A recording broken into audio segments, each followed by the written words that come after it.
I use this same case writing activity for some working teachers.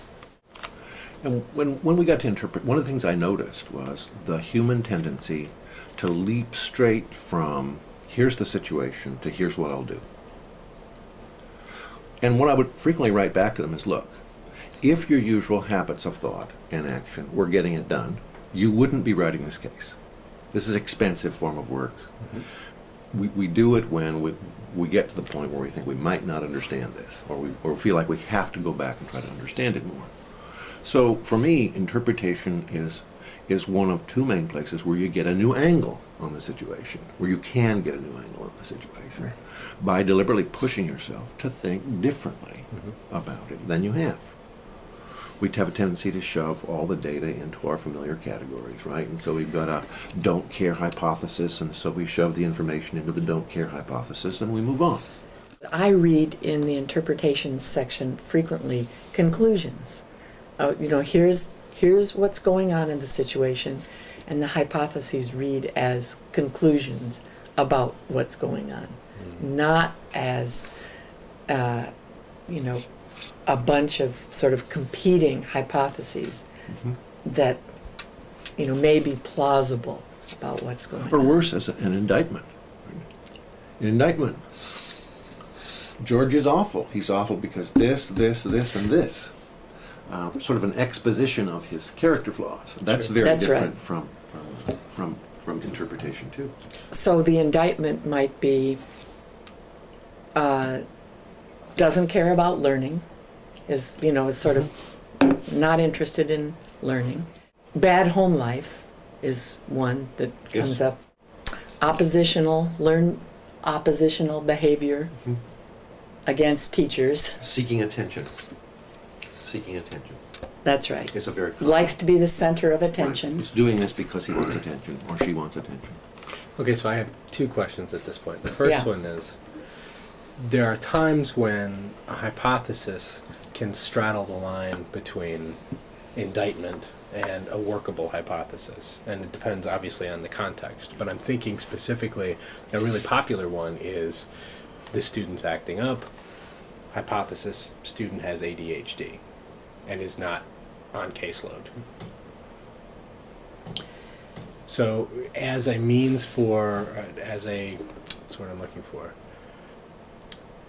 As a teacher, especially as a new teacher who has no training being able to notice these things and diagnose these things, that seems like it could serve as an indictment, depending on how you view ADHD, and there's a lot of people with varying views on ADHD, or it could serve as, really trying to get to the bottom of some behavior, and this kind of clinical diagnosis seems to make sense, so I put that in there as a hypothesis. How do you see that? I think we have to think professionally. Teachers have to learn what's within the scope of their competence. A diagnosis like any of the diagnoses for special education or like ADHD are arrived at after a period of months or years in which one or more teachers have strived and tried and worried and all that kind of stuff to teach. So respect for your colleagues would suggest that you refrain from leaping immediately to anything like that. Yeah. After they've done all that worrying and referred a kid for the workup, then you've got a set of specialists that gets involved.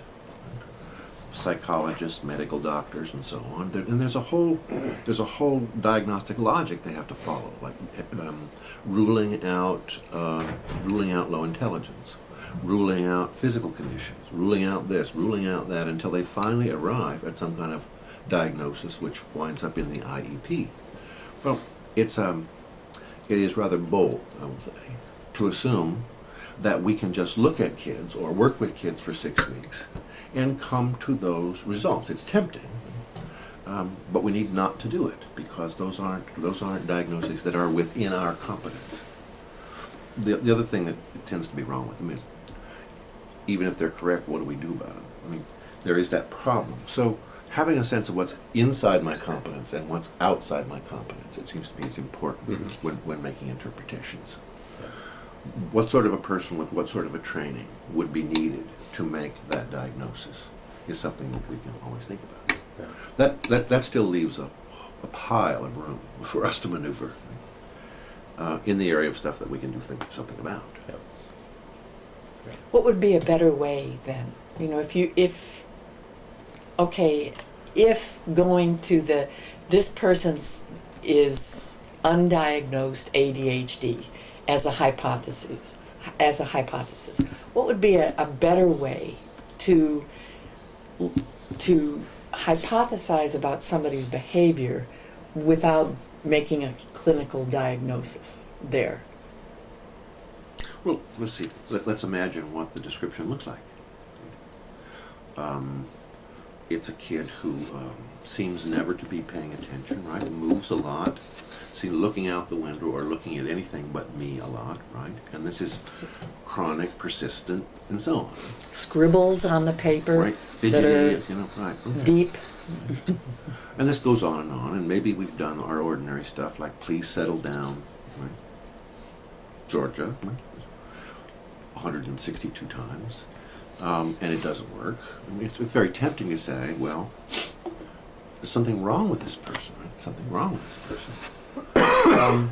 But there are alternatives, and that's what interpretation is about. Mm-hmm. One of them is that the kid can barely stand to be in the room because of a long history of failure in school. Does not expect to succeed, right? Does not in any immediate task. It's so had low motivation. And so it's just can barely stand being there, but it has to be there because of that's enough. I mean, that's enough to make somebody look like that.